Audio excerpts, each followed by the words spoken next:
Director Shankar మరియు రామ్ చరణ్ కాంబినేషన్లో రాబోతున్నటువంటి అతిపెద్ద మూవీ సంక్రాంతికి రిలీజ్ కాబోతుంది. అయితే ఈ మూవీకి సంబంధించిన ఒక భారీ పోస్టర్ని అయితే విజయవాడలో ఏర్పాటు చేయడం జరిగింది. ఇది అలాంటి కటౌట్ అయితే కాదు. 256 అడుగుల అత్యంత భారీ కటౌట్ ఇది. మెగా ఫ్యాన్స్కి ఇది ఒక తిరుగులేనటువంటి ట్రీట్ అని చెప్పాల్సి ఉంటుంది. మరి ఇంత అద్భుతమైన కటౌట్, ఎంత భారీ స్థాయి కటౌట్ని అంటే ఇండియాలో ఇంతవరకు ఎప్పుడూ చూడనటువంటి అతిపెద్ద భారీ కటౌట్ని అయితే విజయవాడలో ఏర్పాటు చేయబోతున్నారు. ఒక రకంగా ఇది అత్యంత భారీ రికార్డ్ అని చెప్పాల్సి ఉంటుంది. మరి ఇటువంటి అచీవ్మెంట్ మెగా ఫ్యాన్స్కి సాధ్యమైంది అని అయితే ఒక రూమర్ కూడా అనిపిస్తుంది.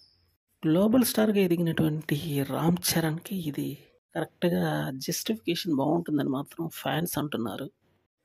సో ఇది మాత్రం ఈ గేమ్ చేంజర్ మూవీ రిలీజ్ అవుతున్నటువంటి సందర్భంలో ఏర్పాటు చేసిన భారీ కటౌట్ కాబట్టి క్రేజ్ విపరీతంగా పెరిగిందని చెప్పాలి. మెగా ఫ్యాన్స్తో పాటు కామన్ ఆడియన్స్ కూడా ఈ కటౌట్ని అయితే భారీగా ఇష్టపడుతున్నారని చెప్పడంలో డౌట్ లేకపోవచ్చు. ఎందుకంటే ఇంత భారీ కటౌట్ ఇంతవరకు అసలు ఇండియా మొత్తం మీద లేదంటే ఇది ఎంత పెద్ద రికార్డు మనకు తెలియంది కాదు. సో కాబట్టి ఈ విధంగా రామ్ చరణ్ ఒక పెద్ద రికార్డు కొట్టినట్టే.